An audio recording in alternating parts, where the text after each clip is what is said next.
बोलो सतगुरुदेव की जय हो। प्रभु राम देव भगवान अल्लाह खुदा ईश आदि नाम एक ही शक्ति के हैं। वो कैसा है, कहां है, कैसे मिलता है, किसने देखा है? ये प्रश्नवाचक चिन्ह पूर्ण रूप से हटाने के लिए अवश्य सुनिए जगत गुरु तत्वदर्शी संत रामपाल जी महाराज के अमृत वचन, सर्व पवित्र धर्मों के पवित्र शास्त्रों के आधार पर।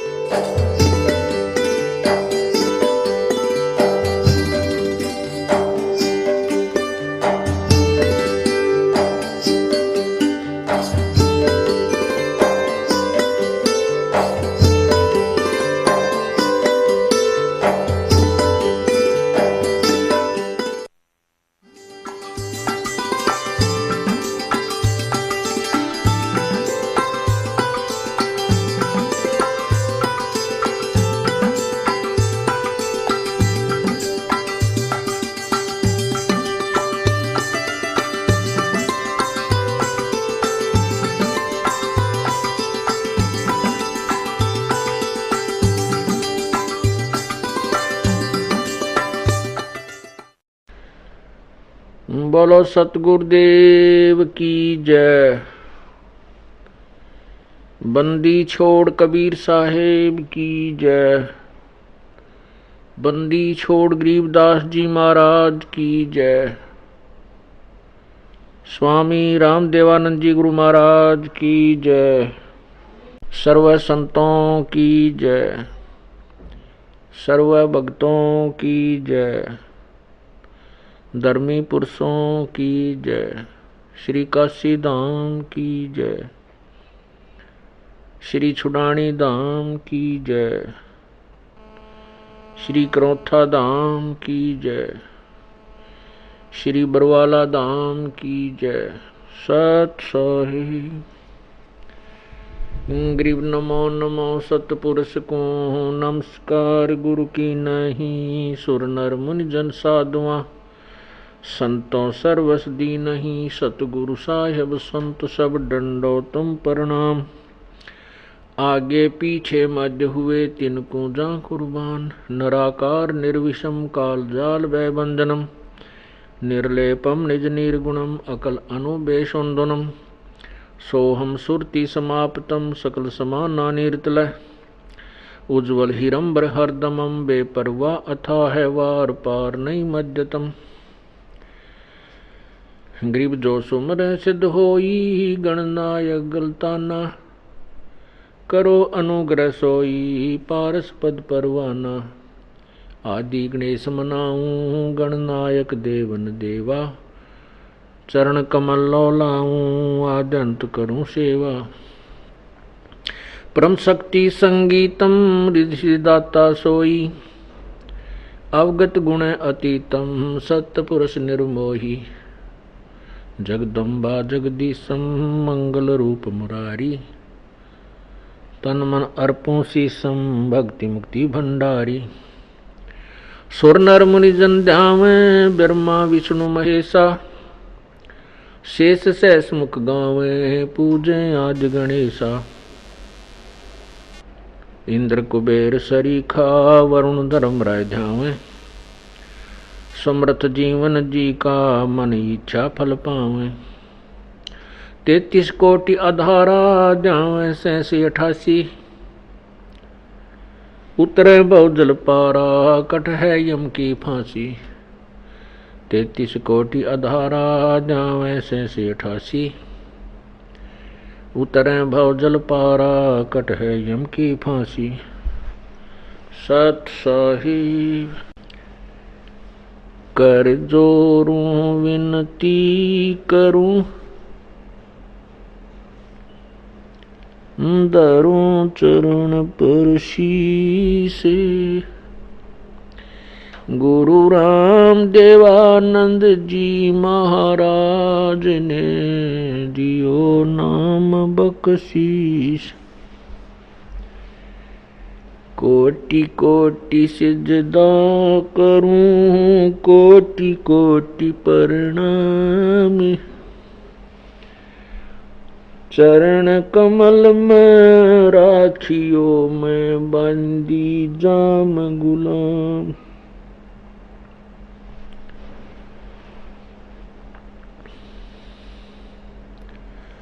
जय इब कै सतगुरु मिले सब दुख आखों रोए। चरणों ऊपर शीस रखूं कहूं जो कहनी होए। कबीर गुरु जी मिलेंगे पूछेंगे कुशलात।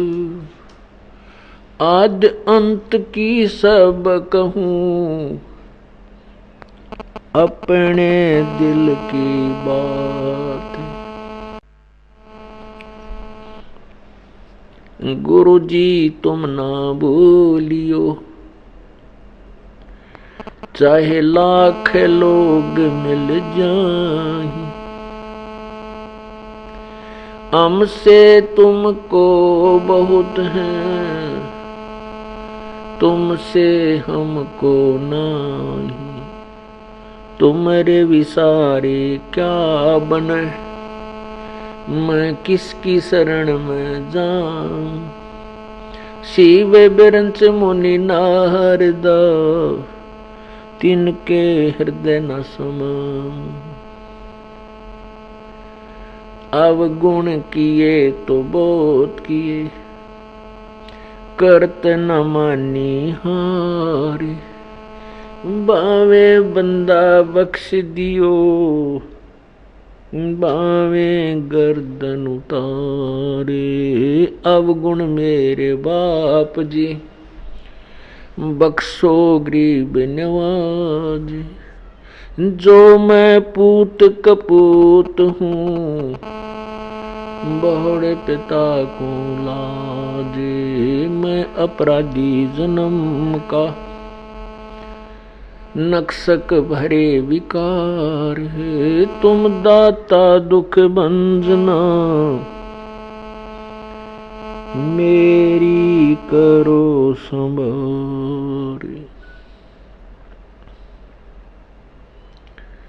कुत्ता तेरे दरबार का मोतिया मेरा नाम।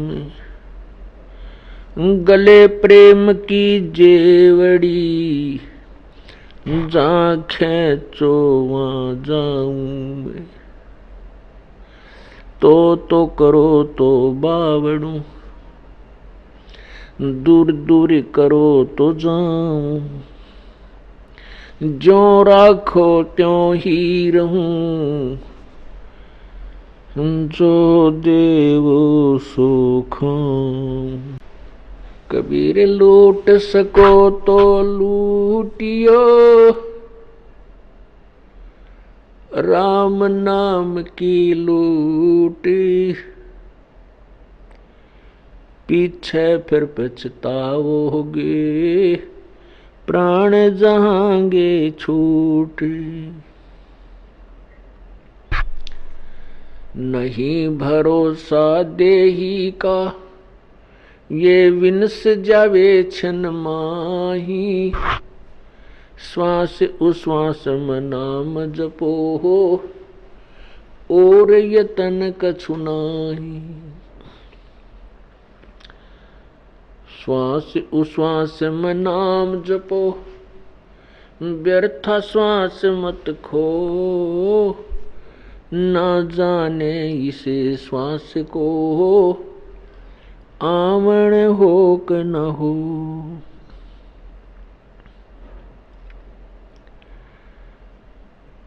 आग गए ना बावड़े रते भी सब जाही। बिन साहेब की बंदगी कहीं ठोर ठिकाना नहीं। साथी हमारे चले गए हम भी चालन हार। कोई कागज में बाकी रही, तात लगी है वार।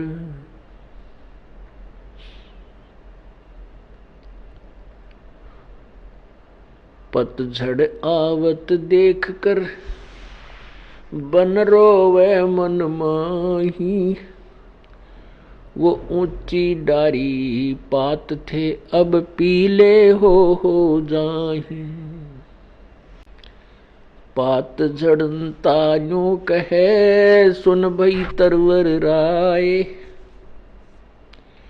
अब के बिछुड़े नहीं मिले न जाने कहाँ गिरांगे जाए। तरवर कहता पात से सुनो पात एक बात, यहाँ की यही रीति है एक आवे एक जात। पृथ्वीपति चकवे गए जिनके चक्कर चलंत, रावण सरीखे कौन गिने हैं ऐसे गए अनंत। कबीरा सब जग निर्धना धनवंता ना कोई, धनवंता सो जानियो जिस पर राम नाम धन होए। कबीर राम रटत दारिद्र भलो, टूटी घर की छान, वो सुंदर महल किस काम के जहाँ भक्ति नहीं भगवान। राम रटत कोड़ी भलो, चू चू पड़े जो चामी, वो सुंदर शरीर किस काम का जा मुख नाही नाम। राम रटत कन्या भली, साकट भलो न पूत, छेरी के गल गल थना जिसमें दूध ना मूत।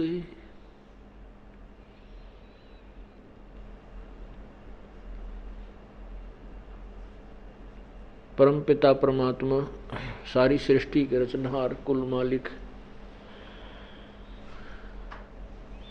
कबीर देव कबीर परमेश्वर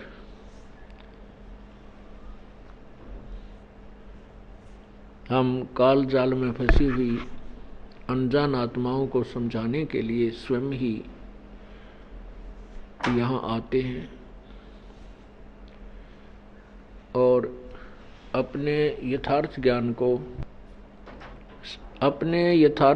को स्वयं ही आकर के समझाते हैं। जो काल भगवान अर्थात इस ज्योति निरंजन काल ब्रह्म के द्वारा जो तत्व ज्ञान छुपा दिया गया होता है, ये स्वयं को ही अपने आप को प्रभु सिद्ध कर बैठा होता है। अपने अनुभवहीन ऋषियों और महर्षियों के द्वारा उनके अपने अनुभव की पुस्तकें रचवा करके पूरे मानव समाज को ये भ्रमित करा चुका होता है। तब परमात्मा हम प्राणियों पर मेहर करते हैं, रजा करते हैं, उनको दया आती है हमारी इस दीन अवस्था की। फिर वो परमात्मा स्वयं ही यहाँ आते हैं क्योंकि हम उनकी संतान हैं, हम उनके बच्चे हैं और अपने का दुख अपनों को ही होता है। काल हमारा कुछ नहीं है, ये ब्रह्म से हमारा कोई नाता नहीं है, इसके दिल में रहम नहीं हमारे प्रति।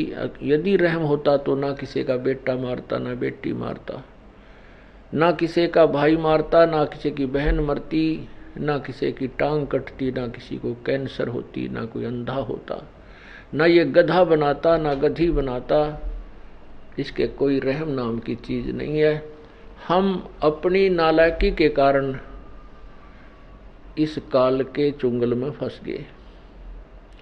अब इसने हमें इतना भ्रमित कर दिया है कि हम अपनी अवस्था से, अपनी वास्तविक स्थिति से बिल्कुल अपरिचित हो चुके हैं। हमारी बुद्धि इतना ही काम कर रही है कि जन्म हुआ है, संतान उत्पत्ति करनी आवश्यक है, संतान नहीं हुई तो कोई जीवन नहीं है, और फिर ये बड़े हो जाएं, बड़े होने के बाद इनका ब्याह हो जाए, हमारा वंश चल जाए, फिर मेरी मृत्यु हो जाए, और फिर कुत्ते गधे सुअर आदि ये भी प्राणी बनते ही रहते हैं। ये तो कर्म आधार पर भोगना ही पड़ता है, ये तो बनना ही पड़ेगा। ऐसी थ्योरी, ऐसे सिद्धांत पर हम आधारित हो चुके होते हैं। परमात्मा आते हैं और वो यथार्थ ज्ञान बताते हैं।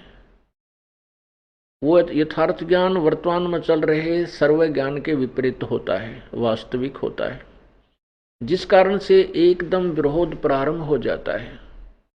परमात्मा आज से 600 वर्ष पूर्व आए थे, अपने इसी ज्ञान को, जो दास आपको उन्हीं के द्वारा बताए हुए ज्ञान को सुना रहा है, यही ज्ञान वो स्वयं सुनाया करते थे, और बहुत ही जबरदस्त विरोध हुआ था। तभी ये पीर लोग, मुसलमानों धर्म में जो पीर और काजी मुल्ला होते हैं, वो हिंदू धर्म के ये ऋषि, महर्षि और गुरु, ये ब्राह्मण, ये सारे उस भगवान के शत्रु बन गए थे। उन्होंने प्रजा और राजा को भ्रमित करके, मिसगाइड करके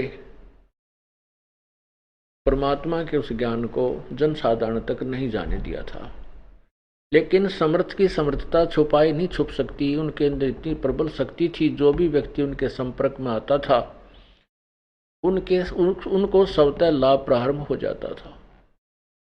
आज से 600 वर्ष, 550 वर्ष पहले 64 लाख अनुयायी हो जाना कोई बालकों का खेल नहीं है, जबकि हिंदू और मुसलमान दोनों ही धर्मों के। ये परमात्मा की समर्थता का प्रमाण था, ना कि ज्ञान का, क्योंकि ज्ञान तो परमात्मा यही बताया करते थे जो दास आपको बता रहा है, जो आज सभी सदग्रंथों में विद्यमान है, पवित्र चारों वेदों में, पवित्र श्रीमद् भगवत गीता जी में, पवित्र पुराणों में, कुरान में, बाइबल में, पवित्र बाइबल में, पवित्र कुरान में। ये वही ज्ञान है जो परमात्मा पहले बताते थे। लेकिन उस समय उन पीरों ने, मुल्लाओं और काजियों ने, ब्राह्मणों ने, ऋषियों ने, नकली संतों ने कहा कि कबीर अशिक्षित है, ये किसी भी भाषा से परिचित नहीं है, इसलिए ये पुराणों या वेदों या गीता जी के और वेदों के विषय में जो कह रहा है ये बिल्कुल निराधार है। इसलिए हम अनजानों को, क्योंकि हम शिक्षित नहीं थे, हमने उनकी इन बातों को सत्य मान लिया कि सचमुच कबीर जी अशिक्षित हैं, बाकी शक्ति बहुत है इनमें, क्योंकि हमें लाभ हो रहा है, ये कोई सिद्ध पुरुष हैं। तो ऐसे हमने उस भगवान को पहचाना नहीं, और वो हम उनके साथ ज्ञान आधार से नहीं लगे थे, केवल अपने सुख के कारण लगे थे, लाभ के कारण लगे थे, जो सांसारिक लाभ ही हम चाह रहे थे। तो जिस कारण से हम फेल हो गए थे, क्योंकि परमात्मा को ये मालूम था कि ये भोली आत्मा केवल देखा देखी लग रहे हैं, इनको ज्ञान कति नहीं, इनको मेरे पर विश्वास नहीं है। और यही सिद्ध करने के लिए, क्योंकि परमात्मा सत्संग में कहते थे कि तुम सभी केवल स्वार्थ वश लग रहे हो, अपने संसारिक और यहाँ के ही व्यवस्था को मांगने आते हो, तुम परमार्थ नहीं चाहते हो। लेकिन वो भोली आत्मा कहा करती, नहीं जी, हम तो मोक्ष ही चाहते हैं, हम तो मोक्ष ही चाहते हैं। तो परमात्मा ने उनको एक पिछोड़ लगाई थी, उन्हीं की स्थिति उन्हीं के सामने प्रकट करनी चाहिए थी।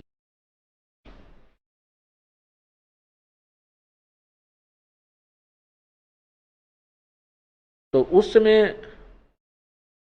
हम सभी फेल हो गए थे। उसके बाद हम परमात्मा के संपर्क में नहीं रहे, लेकिन वो दयालु इतने हैं उस समय आकर के उन 64 लाख शिष्यों को भक्ति युक्त कर गए, उनको रिचार्ज करके चले गए, जिस कारण से उनके अभी तक मनुष्य जन्म होते हुए आ रहे हैं। और अब ये भक्ति काल शुरू हो गया, अब ये भक्ति युग शुरू हो गया है। वही पुण्यात्मा अब इस भक्ति काल में अब आ रलेंगे, अब मिल जाएंगे। कुछ का जन्म हो चुका है, कुछ का अब हो रहा है। आप लोगों के बच्चों के रूप में, संतान के रूप में पुण्यात्मा आ रही हैं, जिनके पूर्व संस्कार बहुत अच्छे होंगे और आपके बच्चों की तरफ से आप निश्चिंत हो जाओगे, उनको कोई कष्ट नहीं होगा। बचपन से ही उनको भगवान की भक्ति प्राप्त हो जाएगी और वो पुण्यात्मा अपना मोक्ष कराएंगे। परमेश्वर कबीर जी की शक्ति से प्रभावित होकर के प्रभु के 64 लाख शिष्य हो गए थे। परमात्मा ने ये देखना चाहा कि ये मेरे विचारों को से कितने परिचित हैं, इनके अंदर कोई दृढ़ता भी है जो ये बोलते हैं कि हम तो मोक्ष चाहते हैं, हम आपके अतिरिक्त किसी को नहीं चाहते हैं, आप हमारे परमात्मा हो, आपसे हमें वो सुख मिले हैं जो हमें कहीं पर भी प्राप्त नहीं हुए थे। ये ऊपरले मन से कह रहे हैं या इनके अंदर भी कोई स्थान है। ये परीक्षा लेने के लिए परमात्मा ने, कबीर परमेश्वर ने एक लीला की थी। अपने प्रिय भक्त, प्रिय शिष्य रविदास जी से कहा कि आप मेरा सहयोग दें, मेरे साथ रहें। सब कहानी उनको बता दी थी पहले। परमात्मा ने एक हाथी किराए पर लिया एक दिन के लिए।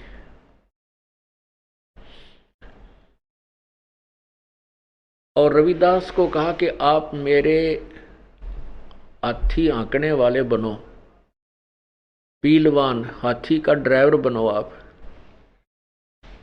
और एक लड़की वैश्या थी, जो प्रसिद्ध वैश्या थी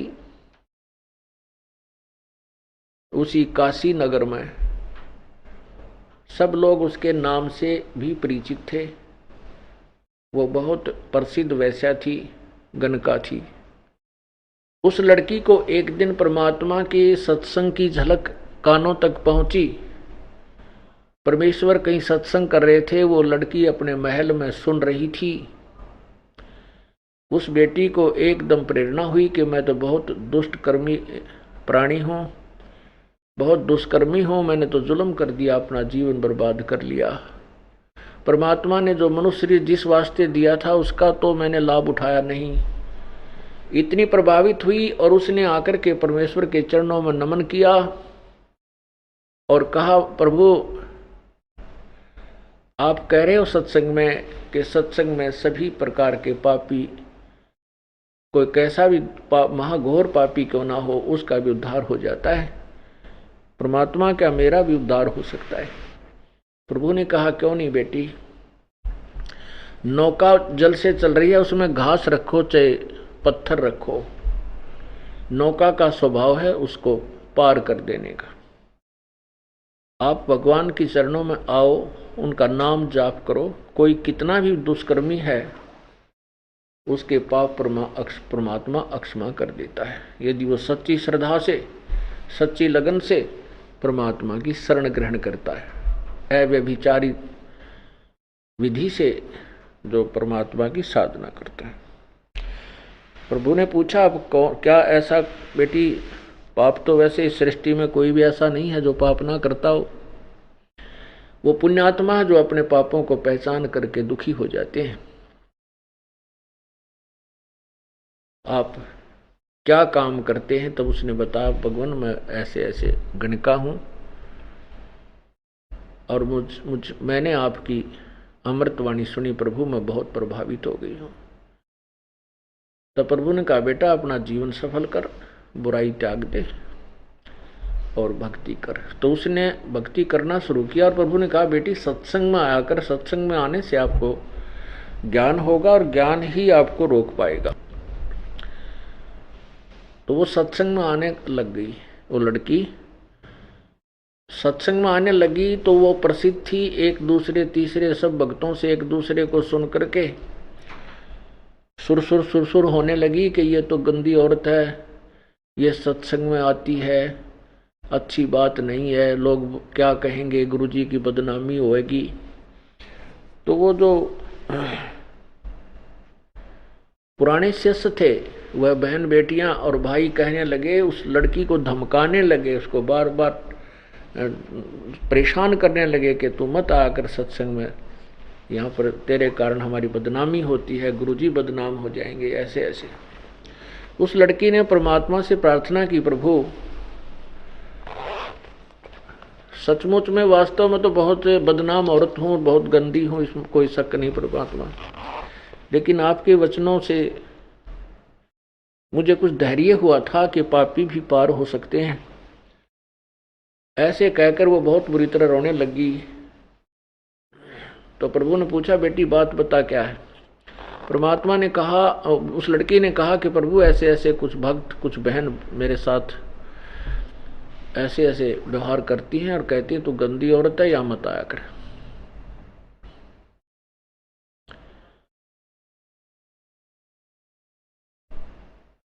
तो परमात्मा ने सत्संग के माध्यम से कई बार उनको समझाने की चेष्टा की। क्या कहते हैं, भाई कुष्टी हो वह संत बंदगी कीजिए, हो वैश्या के विश्वास चरण चित दीजिए।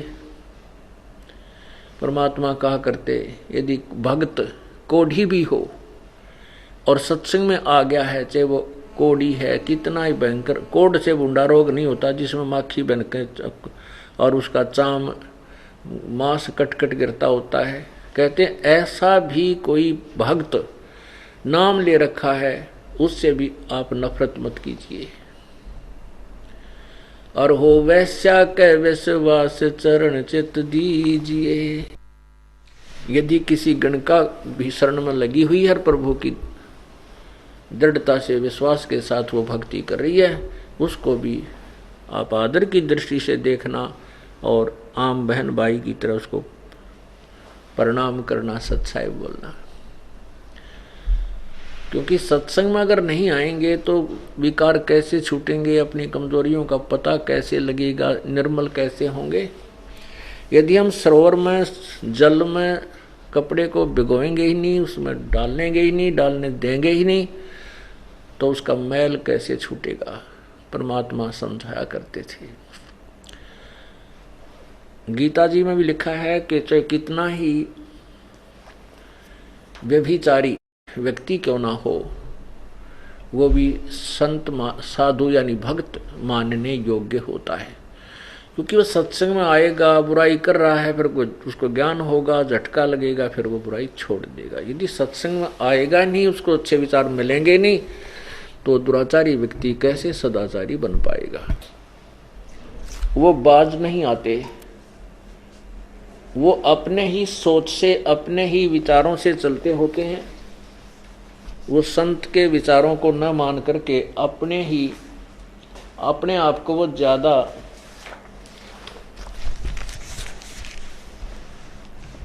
चतुर समझदार मान बैठे होते हैं,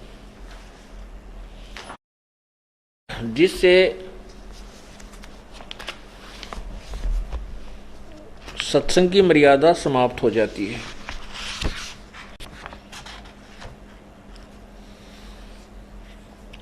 परमात्मा बहुत समझाया करते थे कि भाई सबसे पहले इंसान को अपने अंदर झांक कर देखना चाहिए, दूसरे में बुराई निकालने से पहले अपने अंदर झांकना चाहिए।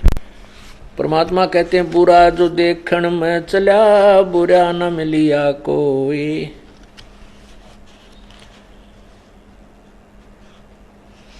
जब मन खोजा अपना, तो मुझसे बुरा ना कोई।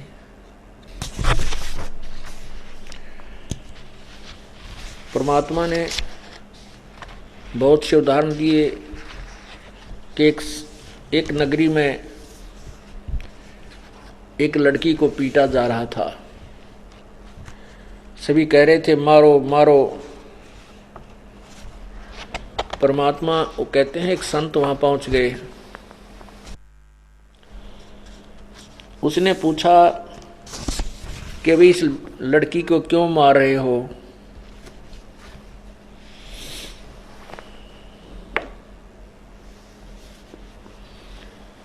तो उन्होंने बताया कि ये बहुत नीच है, उल्टा है, इसने सारे नगर का माहौल खराब कर दिया है। संत ने कहा ठीक है बेटा, ये ऐसे निकम्मे प्राणी को तो अवश्य पीटना चाहिए और भगा देना चाहिए, पर सुनो मैं बताता हूं इसको कैसे सजा दी जाएगी ताकि इसको अच्छा सबक मिले। उन्होंने कहा, सब खड़े। उनको पता था कि संत बड़ा सिद्धि वाला है और इसके वचन में बहुत शक्ति है, यदि इसने जो बात कह दी तुम्हारे ऊपर आपत्ति आ जाएगी, इसलिए उसके आज्ञा का पालन करना उन्होंने अपनी मजबूरी समझी। सब खड़े हो गए, रुक गए, अर्थात उस लड़की को पीटना बंद कर दिया। उस संत ने कहा कि तुम सब पत्थर उठाओ और इसको एक एक पत्थर बारी बारी लगाएंगे ताकि अच्छे समय तक इसकी पिटाई हो। फिर कहा कि सब ने जो पत्थर उठा लिया एक एक, तब उन्होंने कहा कि केवल वही पत्थर मारे जिसके मन में जरा भी विकार ना हो और जिसने कोई ऐसा अपराध करने की कभी सोची भी ना हो और ना करता हो। यदि ऐसा है तो पत्थर मारे, नहीं तो वो भस्म हो जाएगा। कहते हैं किसी के भी हाथ में पत्थर नहीं रहा, सब पत्थर गे डालकर अपने अपने घर को चल पड़े। तो परमात्मा कहते हैं बुरा जो देखण में चला, बुरा न मिलिया खोए, जब मन खोजा अपना तो मुझसे बुरा न कोई।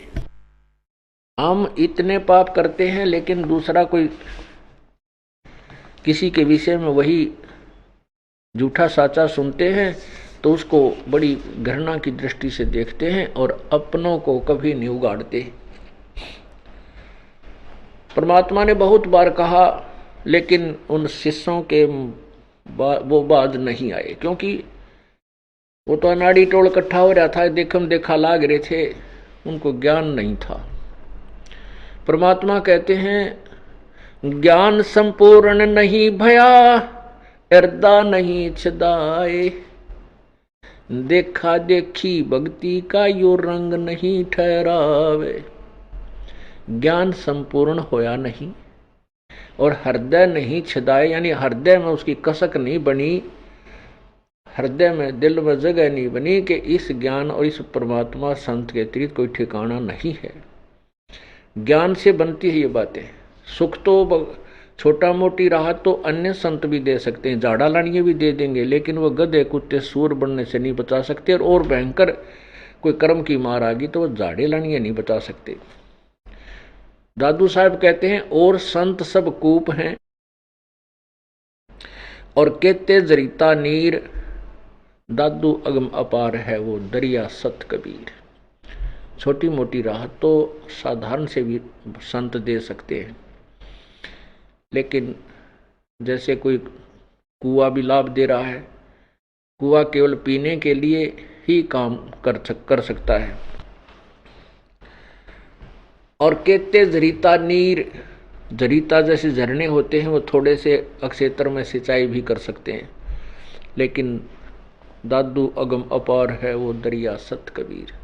तो दरिया की जो कैपेसिटी है, उस दरिया की जो अक्षमता है, वो उन कुओं से तथा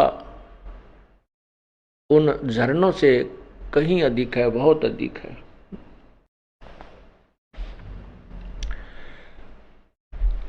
इस प्रकार परमात्मा ने सोचा कि ये सारे सुर कर रहे हैं। परमात्मा उस लड़की को मैं तो अच्छा देते थे, बेटी तू अपना भक्ति कर, इनकी मत सुन, तुझे कोई कहता है तो मुझे बता। लेकिन वो पुण्यात्मा थी, वो किसी व्यक्ति विशेष का नाम नहीं लेती थी। कहती जी कोई सभी ऐसे बोलते हैं, कोई भी मुझसे जो है ना श्रद्धा यानी सद्भावना से नहीं पेश आ रहा। तो परमात्मा कहते तो आया कर बेटा, घबराना नहीं। तब प्रभु ने कहा, तो वहां प्रभु ने देखा कि ये सब चलो इनके मन में जो दोष है, क्योंकि कुछ एक ऐसे भी दुष्ट आत्मा होते हैं परमात्मा में भी दोष निकालने लग गए थे। तो परमात्मा ने सोचा कि ला इनकी आज सारी ये ऐंठ काट दूं। तो रविदास जी से कहा कि रविदास एक हाथी किराए पकड़ लिया एक दिन का, और आप मेरे पीलवान बनो, हाथी के ड्राइवर बनो। और उस लड़की से कहा बेटी कल तू अपने सुंदर गहने पहन के सारे हार श्रृंगार करके सब तरह की टिक्की बिंदी ला के और हमारे साथ आना, अपने जो सारे श्रृंगार करना। तो उसने कहा ठीक है पिताजी, जैसे आप आज्ञा दोगे, आपकी बेटी आपका शरीर। तो उसने लड़की ने अपना सब श्रृंगार किया, परमात्मा के पास पहुंच गई उनकी झोपड़ी पे। वहां एक हाथी ला रखा था। परमात्मा ने एक गंगा जल भर लिया बोतल में, शीशी में, लड़की को हाथी के बीच में बैठा लिया।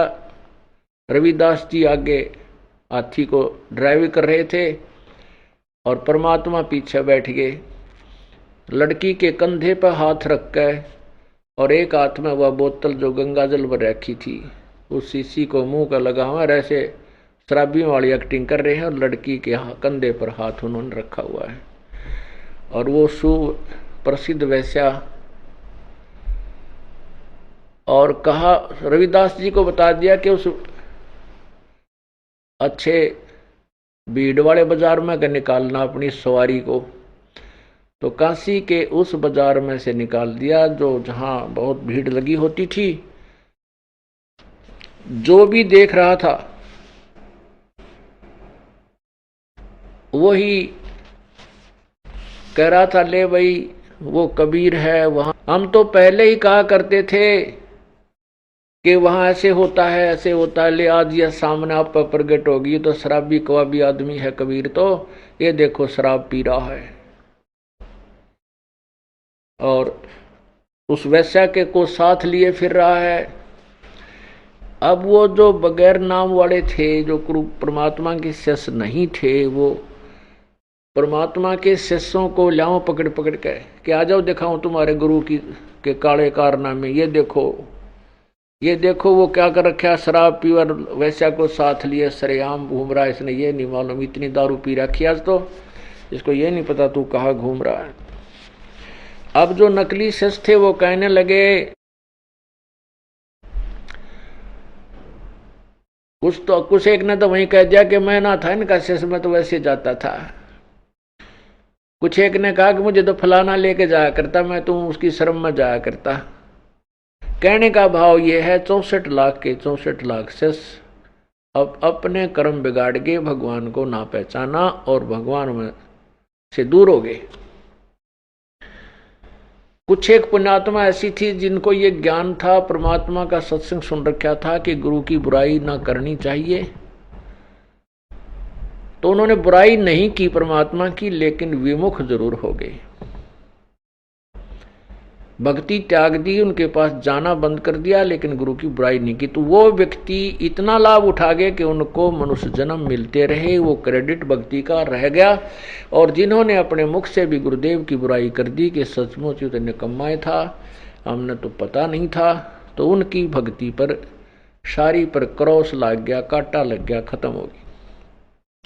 तो उनमें से उन 64 लाख में से जो ऐसे बच गए उनको मनुष्य जन्म मिलता हुआ आ रहा है। अब वो फिर परमात्मा प्राप्ति कर लेंगे, लेकिन वो कष्ट बहुत उठा लिया। क्या कितने मनुष्य जन्म हो गए उस दौरान 500-600 साल में, और कितने कितने कष्ट दुख। तो परमात्मा कहते हैं सतगुर विमुखा युग युग रोवे। तो अब वो जुड़ भी जाएंगे, यदि अभी पार नहीं हुए तो फिर भक्ति उनको अवश्य मिल गई है। परंतु मोक्ष तो नहीं हुआ।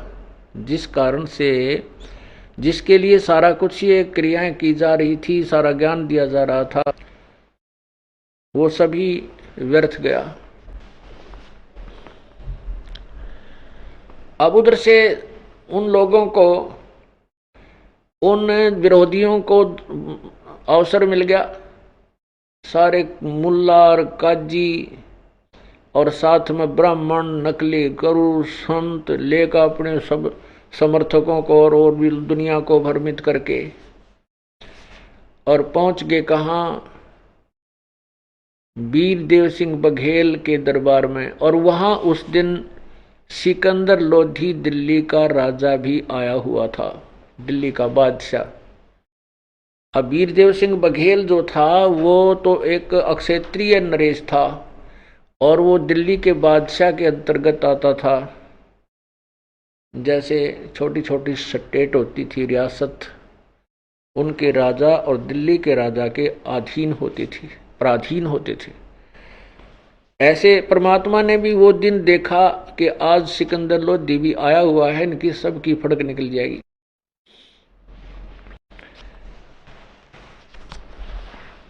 तो सभी काशी के जो नागरिक थे और साथ में एक सिकंदर लोधी का धार्मिक पीर था, शेख तकी, वो भी परमात्मा से ईर्ष्या रखता था।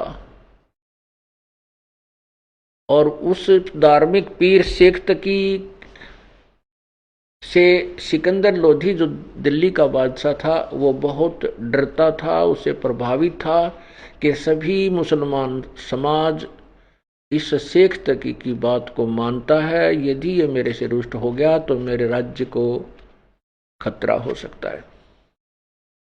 सभी काशी की नागरिक कई हजारों की संख्या में जब वहां पहुंचे तो सिकंदर लोधी ने कहा, पूछा कि क्या कारण है, किस कारण से आप ऐसे नाराज हैं, क्या बात होगी। तो उनको सब बात बताएगी, सब कहानी से परिचित कराया गया।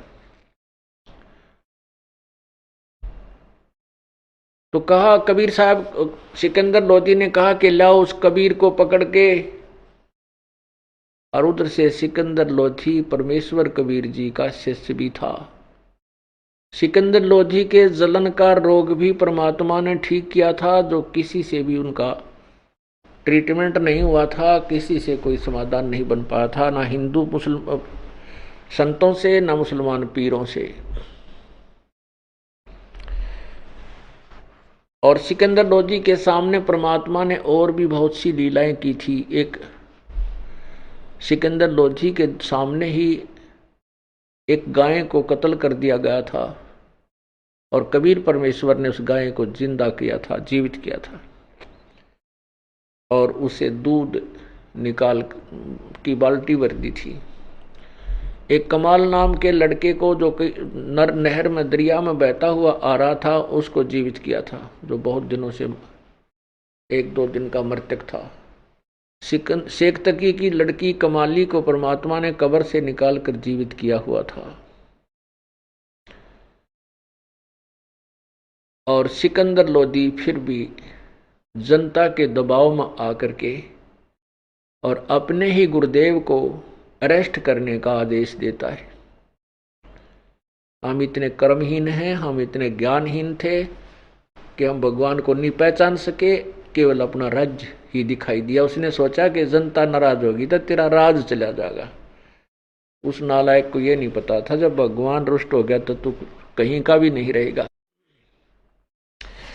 और राज्य तो भगवान के हाथ में होता है। सिकंदर लोधी ने कहा कि लाओ उसको पकड़ के। अब जनता के अंदर नंबर बनाने के लिए उस नालायक सिकंदर लोधी ने, अब जनता कहीं तेरे से रुष्ट ना हो जाए, अपने हाथों से हथकड़ी लगाई, अपने हाथों से गल में तोक डाल दी। एक भारी बेल होती है वजनदार, इन्हों गर्दन भी मुश्किल से उठे, और पैरों में बेड़ी बांध लगा दी, अपने हाथों चाबी से बंद किया। और सभी सिकंदर वो शेख तकी और अन्य नागरिक कहने लगे, वो गुरु लोग पीर लोग जो परमात्मा से के शत्रु बने हुए थे, कहने लगे इसको दरिया में डबो दो, जो का त्यों, हथकड़ी टुकड़ी बांधे बूंदे उसके वहां डाल दो, दरिया के गंगा के मझधार में डाल दो, बीच में ले जा करके। अंत में यही फैसला फाइनल हुआ और एक नौका में बैठा करके 5, 7, 10 मस्टंडे नौका में चले गए और उठा करके बीच में, दरिया के बीच में, गंगा के बीच में उठा करके परमात्मा को पटक दिया। परमात्मा उस गंगा के जल के ऊपर ऐसे बैठे जैसे आसन पर विराजमान हो, हाथों की हथकड़ी, पैरों की बेड़ी, गले की तोक अपने आप टूटकर दरिया में गिर गई और प्रभु ऐसे बैठे हैं आराम से। अब वो नौका वाले तो वापस आ गए। अब उन पीरों ने, गुरुओं ने, हिंदुओं के जो ब्राह्मणों ने, ऋषि और संतों ने देखा कि ये तो ना मरा, अब इसको मारो। कैसे मारे? पत्थर मारे, पत्थर मारो, पत्थर मारो, डले मारे, पत्थर मारे, फिर बोले गोली मारो। गोली का आदेश दे दिया। क्यों? राजा का। राजा प्रभावित था जनता से, इतनी जनता रही, भाई कुछ भी करो, मैं क्या करूं। अब गोली मारे परमात्मा के, तीर मारे, एक भी आसपास नहीं जा, कोई तो वहीं फ्यूज हो जा, कि तो को ऊपर नमू हो जा, कोई इधर जाए, कोई इधर जाए। फिर आखिर में क्या कहा कि तोब लाओ, तोब। ओ तेरा गजब। 4 पहर तक तोब के गोले, तोब, हे भगवान। तोब का गोला तो बड़े बड़े किला न ढा के घेर दे। 4 पहर यानी 12 घंटे। ओहो। तोब के गोले अंधाधुंध दुष्ट आत्मा ने ये नहीं सोचा तुम कर क्या रहे हो नालायक को। ये मानस मनुष्य है जिसके ऊपर एक गोली में आदमी बच जा क्या, लेकिन बुद्धि का नाश हो रहा था उनका सबका। 12 घंटे तक तोब के गोले नु गुब्बा गुब कहते हैं।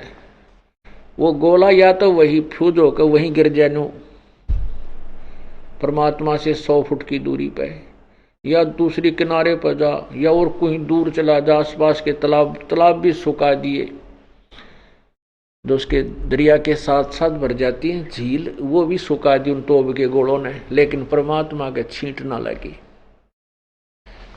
तब थक के सब कहने लगे अब क्या करें, कैसे लें इसके प्राण, कैसे मारें इसको पापी को। ओए होए होए।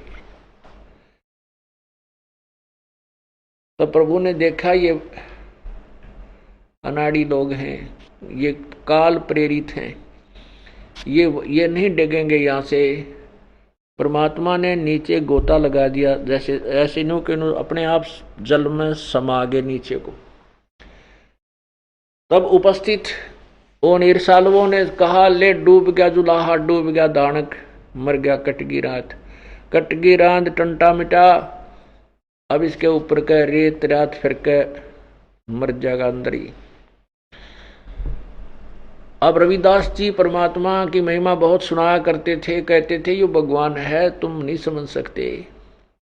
तो वहां के वो पीर मुल्लार शेख तक इकट्ठे होकर कहने लगे चलो उस रविदास के पास आज पूछते हैं कहाँ गया तेरा भगवान। तो वहां पहुंचे तो परमात्मा अंदर रविदास की झोपड़ी में एक तारा लेकर अपनी महिमा आप पर गाने लग रहे, एक शब्द सुना रहे थे। अब जो भी देखा खिड़की में आगे उल्टा है बाजले, यूं बैठा जुलाहा, तो यूं बैठा वो दानक। अब सब देखें और भाग लें, सब देखें और भाग लें। कहाँ गए? सिकंदर लोधी के पास गए कि वो तो छुप के जादूगर है, रविदास के घर बैठा है। और फिर रविदास के घर दोबारा देखने गए, वहां कोई नहीं मिला। रविदास जी से पूछा कि कहाँ गए वो, यहाँ अभी आवाज आ रही थी। रविदास बोले तुम ना समझ सकते उस परमेश्वर की महिमा को, तुम्हारे अंदर तो भूत सवार हो रहा है ईर्षा का, मुझे क्या पता कहाँ है। तो किसी ने देखा कि वो तो वहीं फिर बैठे हैं दरिया के ऊपर ही, वहां फिर भागे गए लाबड़दा, देखा तो परमात्मा वहीं फिर ऊपर बैठे हैं ठाठ से। तब सिकंदर लोधी ने प्रार्थना की कि आप बाहर आ जाओ। एक नौका भेज दी परमात्मा, उस नौका में बैठकर आगे उल्टे। अब उस दुष्ट आत्मा ने क्या किया कि हाथों में फिर हथकड़ी जड़ दी, तो बांध, हाथ पैर दोनों बांध के। एक खूनी हाथी होता है जो आदमी को खा जाता है, मार के कुचल के और मार डालता है, उसके खून को पीता है और उसको शराब पिला करके वहां ले आए जहां परमात्मा को बांध के जूड़ के डाल रखा था, मैदान में डाल दिया। अब पीलवान जो उसका हाथी का कंट्रोलर होता है उसको समझा दिया कि इसको खत्म करवा दे, इस हाथी के द्वारा नष्ट करवा दे जनता के सामने।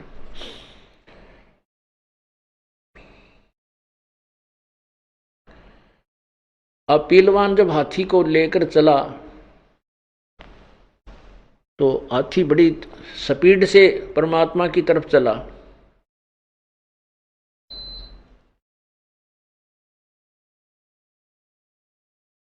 और जब निकट आ लिया तो प्रभु ने अपने साथ ही अपनी शक्ति से एक शेर दिखा दिया।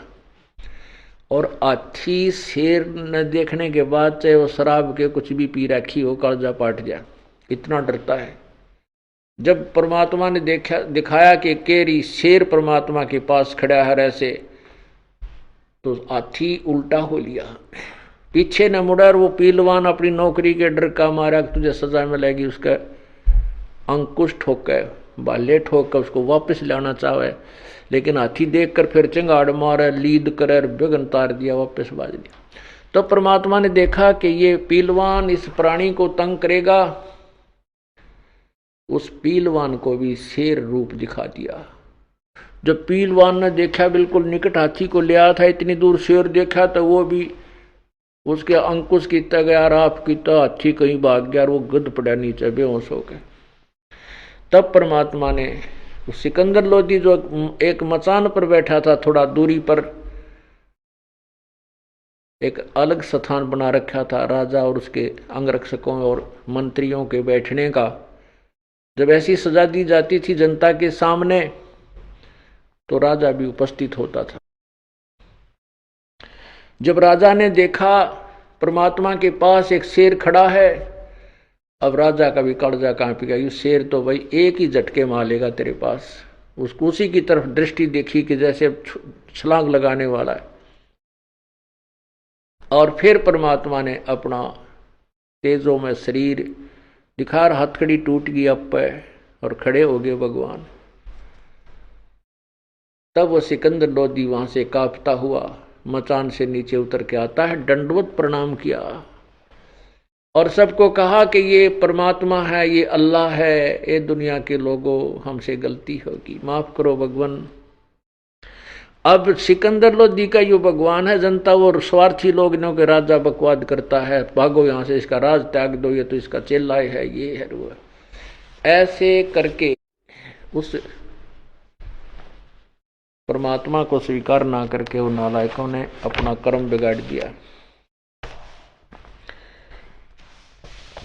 उधर से परमेश्वर अपनी झोपड़ी में आ गए और परमात्मा कबीर जी के दो शिष्य थे, अर्जुन और सरजुन। वो कहीं बाहर गए हुए थे, 2-4 दिन में वो भी आ गए।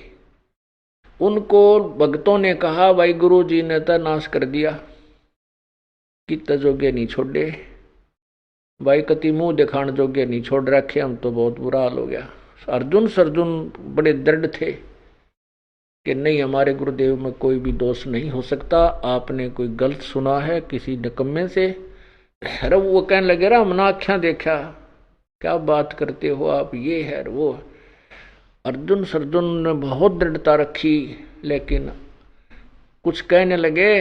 ने बोला तेरा जो तुम्हारे नहीं जचती क्या, तुम्हें निश्चय नहीं है, हमारी बातों पर विश्वास नहीं, जाके देख लेना शाम के समय वो गुरुजी वहीं बैठे पाओगे उस वैश्या के घर पर। तो वो शाम को 4 बजे से दोनों वहां पहुंचे। कबीर परमात्मा उस वैश्या के द्वार पे, और परमात्मा बैठे थे चारपाई पे और लड़की बैठी नीचे, और उसके घुटनों पर परमात्मा के पैर, वो पैर दबा रही थी। तो दोनों ने जब देखा उस दरवाजा खुला था, अर्जुन सरजुन ने कहा कि सतगुरु यहां ना बैठियो, ये द्वारा है नीच। अर्जुन सरजुन ठहारे सतगुरु की प्रतीत, सतगुरु यहां ना बैठियो, ये द्वारा है नीच। अब गुरु जी को शिक्षा देने लग गए वो नालायक कि गुरु जी आपको यहां नहीं बैठना चाहिए, तो एक बदनाम औरत का घर है, ये नीच का घर है। तब परमात्मा ने कहा था कि ऊंच नीच में हम रहें, ये हाड चाम की दे, अर्जुन सर्जुन समझियो तुम करियो शब्द सने। परमात्मा ने कहा था भाई